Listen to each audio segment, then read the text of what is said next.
제가 미문교회 부교육자 생활을 하게 될 때에 찬양대 인도하고 주일밤이면 학생들 찬양대를 했었습니다. 엄청 혼났습니다. 시험철이 되면 얘들이 쏙쏙 빠져가지고 다 어디 가버렸냐고 힘들었는데, 그래서 저는 절대 찬양대 빠졌다고 내가 말을 안 합니다.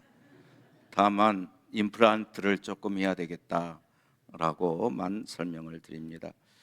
저번에 미국 집회 다녀왔는데 그 사진을 잠깐 이제야 해서 여러분에게 보여드리는 것은 다 다니지 못하신 분들이 너무 많이 있기 때문에 세상에 이런 것도 있다라고 말씀을 드리고, 또 가서 은혜 받았기 때문에 비전을 공유하고 싶어서 몇 사진을 합니다.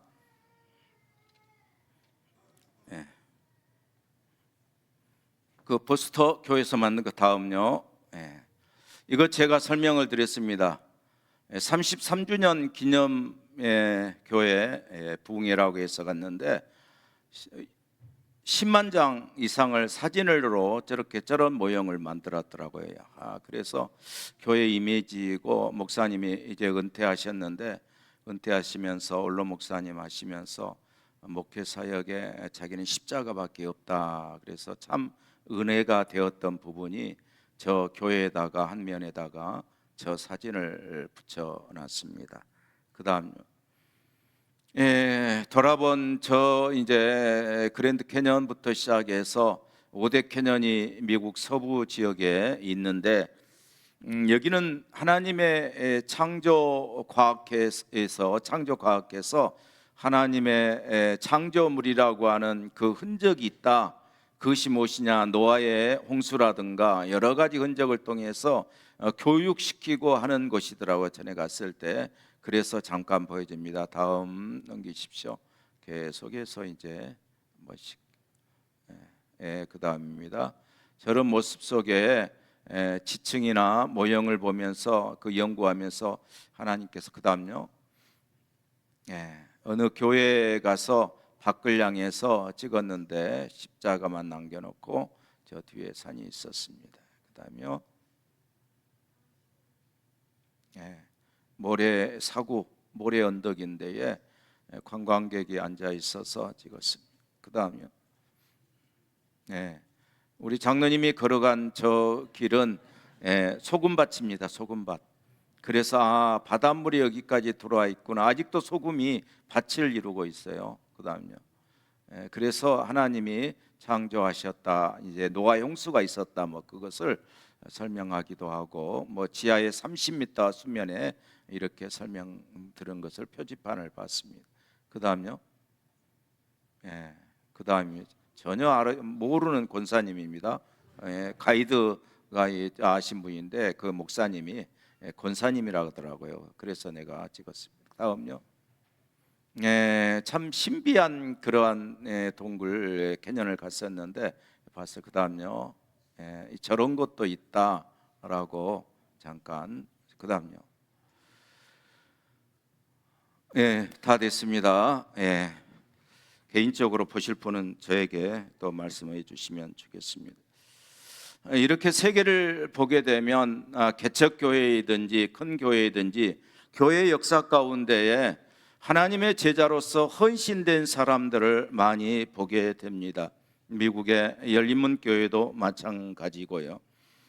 공동체에서 조직의 이익을 우선해서 헌신하는 데에 너무 수고하면서도 몸을 아끼지 아니하고 또 물질을 아끼지 아니하고 시간을 들어서 이렇게 충성하는 일꾼들을 많이 만나보게 되면 목사로서 굉장히 제가 은혜가 되고 참 감사하게 여겨지는 것입니다.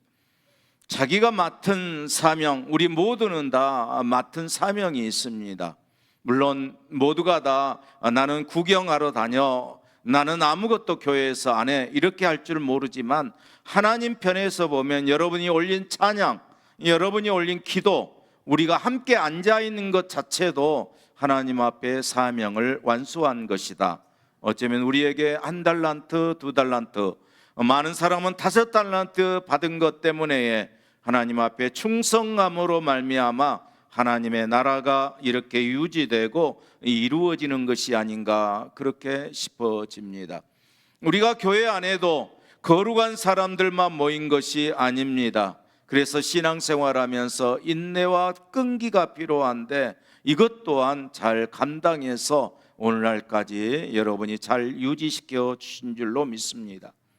우리가 살다 보면 여러 가지 별일을 다 당합니다. 그럴 때마다 우리가 낙심되기도 하고, 아니 어쩌면 눈물을 일띠면서 원망하고 불평하기도 하지만, 그럼에도 불구하고 성령의 신방을 받게 되고, 그러면 이해가 되고 용서하게 되고 오뚜기같이 다시 일어서는 그러한 신앙생활이 될 수 있다라고 하는 사실입니다. 교회마다 문제가 있지만, 어려움도 있지만 긍정적인 태도를 다해서 문제를 문제시 되지 아니하고 그의 은혜로 여기면서 잘 감당하면서 우리가 제자로서의 헌신된 삶이 살기를 주의 이름으로 축복합니다. 헌신하는 사람들에게 요구합니다. 동역이 매우 중요합니다. 누구 한 사람 할 수 없습니다. 유다 지파에게 여호수아가 이제 분배받는 땅을 점령하라고 했을 때에, 물론 갈렙이라고 하는 내가 지금 85세가 됐는데도 불구하고 하나님이 허락하여 주시면 됩니다. 그러니까 나에게 저 헤브론을 주세요. 저 지역 네피림 후손들이 저 강력한 그러한 사람들이 살고 있는 그 지역을 내가 점령하겠습니다 라고 했을 때에도 유다 자손이 그들만 간 것이 아니라 가장 어려운, 그래서 자기의 땅덩어리를 조금 떼어주었던 시므온 지파를 동행하도록 허락하여 주셨던 것을 우리는 새벽 시간에 성경을 통해서 봤습니다. 하나님께서 하나님의 나라는 앞장서서 일하는 사람이 있는가 하면, 이런 표현을 써서 죄송합니다, 시다바리. 옆에서 거들어주는 사람도 필요하고, 아니 구경하는 사람도 필요하고 박수치는 사람도 필요하다라고 하는 거예요. 그래서 우리 모두는 다 한 공동체로 하나님 앞에 서로 통역해야 된다라고 하는 사실입니다. 할렐루야. 그런 의미에서 관계가 매우 중요합니다. 이 관계를 어떻게 풀어갈 것인가? 하나님 앞에 사적 유익을 위해서 우리가 어떤 바라봄이 있다라고 하면, 우리는 제사장처럼 레인처럼 선한 사마리아 한 사람이 되지 못하고 그냥 지나가 버릴 것입니다. 하지만 우리는 우리의 마음속에 성령이 계시니까 그 성령의 충동질하여 주심으로 말씀으로 세워진 신앙의 뼈대 위에 선한 사마리아, 내가 좀 불편하고 내가 힘들어도 함께 맞들으면서 격려하고 위로해 줌이 필요합니다. 옆 사람하고 인사합시다. 사랑합니다. 당신이 필요합니다. 당신은 소중한 사람입니다. 우리 함께 선한 열매를 위해서 동역하며 이루어가야 될 줄로 믿습니다. 우리 교회도 헌신한 사람들이 필요합니다. 하나님의 나라를 위해서 동역하게 되고 선한 열매를 위해서 헌신적인 태도와 성격이 우리 교회에 도움이 되고 은혜가 될 줄로 믿습니다. 그런데 제자들은 초기에 그렇지 못했다라고 하는 거예요. 왜요? 염려와 두려움 때문에 그랬다라고 하는 거예요. 염려와 두려움이 있으면 예수님이 와서 예수님이 사역하는데도 불구하고 동역하지 못하고 함께하지 못했다라고 하는 거예요. 오늘도 마찬가지입니다. 여러분, 부활이 없다라고 하면 우리가 아무것도 아니라고 하는 말씀처럼 우리의 마음속에, 우리의 지식 속에 하나님이, 예수님이, 저 천국이 확신이 없다라고 하면, 의심하게 되면 우리에게 온전한 헌신이 이루어지지 못할 것입니다. 거기에다가 마귀가 힘을 쓰고 역사에서 우리의 마음속에 조금이라도 두려움이 있다라고 하면, 내가 이제 교회 오기 시작했는데, 이제 미문교회 다니기 시작했는데 다른 사람이 너 뭔데 그렇게 설쳐? 너 뭔데 그렇게 나서? 그렇게 하면 어쩔까? 두려움이 있어. 나는 하나님이 주신 성격대로 열심히 해보려고 하는데 목사님 씨는, 미안합니다, 목사님 씨는 어떻게 생각하고 말씀도 없고 어떻게 나를 판단하실까? 두려움이 있어요. 두려움이 있어요. 아니, 우리 가족들이 나의 행동을 보면서, 내 헌신을 보면서, 내 수고함을 보면서 나를 어떻게 말하고 어떻게 생각할 것인가? 아니면 내가 헌신하고 수고했더니 앞으로 10년, 20년 후에 내 인생은 어떻게 달라질 것인가? 내 수고로움이 내게 열매로 다가올까? 내 수고함이 내게 거두게 하실까? 라고 하는 두려움이 있다라고 하는 사실입니다. 그래서 헌신된 제자로서의 삶은 이 두려움과 의심을 없애야 된다라고 하는 사실입니다. 그래야만 우리가 온전한 제자로서의 삶을 살게 될 줄로 믿습니다. 무리가 예수님을 둘러쌌다라고 18절에 말씀하고 있습니다. 말씀을 가르치니까, 아니 말씀보다도 예수님이 기적을 만들어 주시니까, 아니 예수님을 도시락을 만들어 주시니까 먹는 것을 해결해 주니 너무 고통스러운 그 바벨론으로부터 포로로 잡혀가 가지고 돌아오기 회복했으나 바사나로에, 아니면 쭉 역사적으로 로마라까지 지금까지 예수님 시대까지 이스라엘 백성들은 지긋지긋하게 고통받는 민족이었습니다. 목숨이 붙어 있어서, 아니면 문화를 만들어가면서 사는 형편에 따라 맞추어 사는 것이지만 남의 나라에 늘 전쟁에 져서 속국으로 살면서 그의 인생은 너무너무 고통스러웠습니다. 그렇기 때문에 그들에게 메시아 대망 사상이라고 하는 것이 있었습니다. 말씀대로 우리에게 메시아를 주셔서 우리를 해방시켜 주세요. 그런데 예수님이 그분 같았습니다.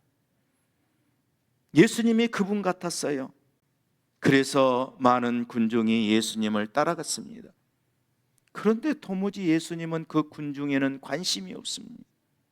관심이 없어요. 그래서 사람들, 여러분, 군중이 많이 있는데 제자들 데리고 갈릴리의 호수의 건너편으로 가자라고 하겠습니까? 여기가 많은데, 이 사람들이 많은데 갈릴리 호수 저편으로 건너가자, 관심이 없다는 거예요. 예수님께서 무리 가운데 함께하면서 그들을 이끌고 전세를 역전시키거나 독립운동이라도 일으켜서, 아니면 하늘의 불말과 군사들을 이끌고 이 로마 나라의 그 강력한 로마의 군사들을 쳐 부시면 좋겠는데, 예수님의 방법은 쓸쓸히 뒷모습만 군중들에게 보여줄 따름이었습니다. 마가복음 1장의 12절 이하의 말씀은 성령에 이끌려서 광야에 나가서 시험을 받으신 내용이 나오고 있습니다. 40일 동안 사탄에게 시험을 받으셨는데, 갈릴리 바닷가에서 예수님께서 시몬과 그의 형제 안드레에게 그러면서 이후에 나를 따라오라, 내가 사람을 낚는 어부가 되게 하리라. 시험 당하면서도 여러분, 하나님의 말씀으로 그의 모든 것을 해결해 줄 수 있음에도 불구하고 먹는 문제나 명예의 문제, 권력의 문제를 승리하고 나서 제자들을 부르셨습니다. 다른 제자들을 향해서도 나를 따라오너라 부르심이 있습니다. 성경의 기조는 그렇다라고 제가 말씀을 드렸습니다. 죄를 지어서 숨어버린, 부끄러워서 숨어버리는 아담에게 아담아 아담아 부르셨습니다. 세상의 죄악이 관영해서 오늘날 저 서부 지역의 미국에 가서 보면 노아의 흔적이 나타나는 그러한 지질학적으로 증거가 된다고 한들 노아를 부르시고라고 하는 하나님의 부르심이 있었습니다. 우상 숭배에 빠져서 여러분 갖가지 우상을 만들어 팔았던, 돈만 세고 있었던 그러한 테라이 집의 아들 아브라함을 부르시고 이삭과 야곱과 요셉을 하나님이 불러주셨습니다. 다윗을 불러주시고 유다 지파를 하나님이 세워주셔서 예수님의 가문 줄기를 만들어 주셔서 결국 예수님이 이 땅에 오시고 제자들을 통해서 이방 사람들까지, 이 대한민국 땅까지 하나님의 나라가 선포되는 부르심이 있게 하여 주셨습니다. 이렇게 예수님은, 하나님은 부르십니다. 그 음성에 순종하고 아멘입니다, 내가 하나님을 믿습니다, 복음을 듣고 예수 그리스도의 복음을 믿습니다, 저 천국이 있는 것을 믿습니다, 천국의 유일한 법인 예수만 믿어야 간다라고 하는 사실도 믿습니다. 이 복음에 헌신된 사람이 예수님의 제자이고 바로 여기에 모인 우리 아니겠습니까? 그런데 우리에게의 고난이 있고 어려움이 있어도 하나님을 의지하라고 하면서 제자로서 헌신하려고 하면 두려움과 의심이 없어야 된다라고 하는 사실입니다. 사랑하는 성도 여러분, 한동안 구원파라고 하는 이단이 우리 많은 성도들을 미혹하는 교리로 끌려가고 말았습니다. 가끔 보면 저 염주체육관에서, 이쪽이 아니죠, 저기네, 염주체육관에서 박아무개 씨의 집회가 열린다라고 여러분 많은 광고를 보았습니다. 전혀 가서는 안 되는 이단입니다. 구원은 오직 한 길밖에 없는 줄로 믿습니다. 두려워하지 말고, 여러분 놀라지 말고 의심하지 말아야 될 그러한 내용인 줄로 믿습니다. 하나님께서 참으로 우리에게 보시는 것은 직업과 우리의 삶이 아니라 하나님께서 우리의 신앙 고백을 요구하시고 우리의 마음을 요구하시고 믿음을 요구하신 줄로 믿습니다. 그러면서 원하는 것이 물질의 염려를 이겨내라고 성경은 표현하고 있다라고 하는 사실입니다. 물론 제자들도 물질의 고난이 있었습니다. 그런데 주님을 따르게 됩니다. 그리고 주님은 배에 오르셨다라고 23절에 말씀하고 있습니다. 배를 타러 가는 길에 제자들이 따라갑니다. 무리 가운데에 좀 더 헌신된 제자의 모습이라고 할 수 있겠습니다. 19절의 말씀에 보게 되면 한 서기관이 예수님께 선생님이여 어디로 가시든지 저는 따르겠습니다. 너무너무 훌륭한 제자의 모습입니다. 그런데 21절에 제자 중에 또 한 사람이라고 하는 표현을 썼듯이 이 사람 역시 나도 예수님 제자할 거야, 저 정도 스승이라고 하면, 저 정도 랍비라고 하면 따라다닐 만해, 내 인생을 맡길 만해 라고 생각했을 줄 모릅니다. 어디로 가시든지 저는 따라가겠습니다, 제자 되겠습니다 라고 고백을 하는 거예요. 그런데 예수님이 놀라운 모습을 보여줍니다. 그래, 고맙다, 고마워, 너밖에 없어. 그래, 네가 나를 따라오고 네가 나에게 도와준다라고 하면 너무너무 행복한 일이야 라고 하는 것이 아니었습니다. 마태복음 8장 20절에 이렇게 말씀하고 있습니다. 시작. 예수께서 이르시되 여우도 굴이 있고 공중의 새도 거처가 있으되 인자는 머리 둘 곳이 없다 하시더라. 아멘. 예수님이 그 서기관의 마음을 아셨다라고 하는 거예요. 그 예수님이 기적을 만들어 주니까, 자기의 먹는 문제 도시락을 해결해 주니까, 사람들이 많이 따르니까 이 서기관도 예수님의 제자가 되는 길을 선택했다라고 하는 거예요. 그런데 그 길은 고난의 길이다라고 예수님은 설명하고 있습니다. 예수님 납비라고 불렀지만, 선생님이라고 불렸지만, 그러나 스승으로 말한 것이 아니라 예수님을 통해서 무언가 자기 자신에게 이득을 취할 것을 생각하고 예수님의 제자가 되기로 했다라고 하는 거예요. 그런데 예수님은 오늘 본문에서 뭐라고 그랬습니까? 인자라고 하는 표현을 썼습니다. 인자. 쉽게 말하면 내가 권세를 가지고 있는, 능력 있는 사람으로 생각하느냐. 인자는 하나님의 영광을 받기 전에 똑같은 사람으로 고난을 받아야 될 사람으로, 내 사명으로 십자가를 지고 져야 될 사명의 사람, 인자라고 하는 표현을 쓰고 있습니다.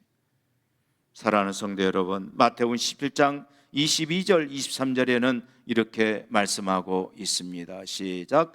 갈릴리에 모일 때에 예수께서 제자들에게 이르시되 인자가 장차 사람들의 손에 넘겨져 죽임을 당하고 제3일에 살아나리라 하시니 제자들이 매우 근심하더라. 아멘.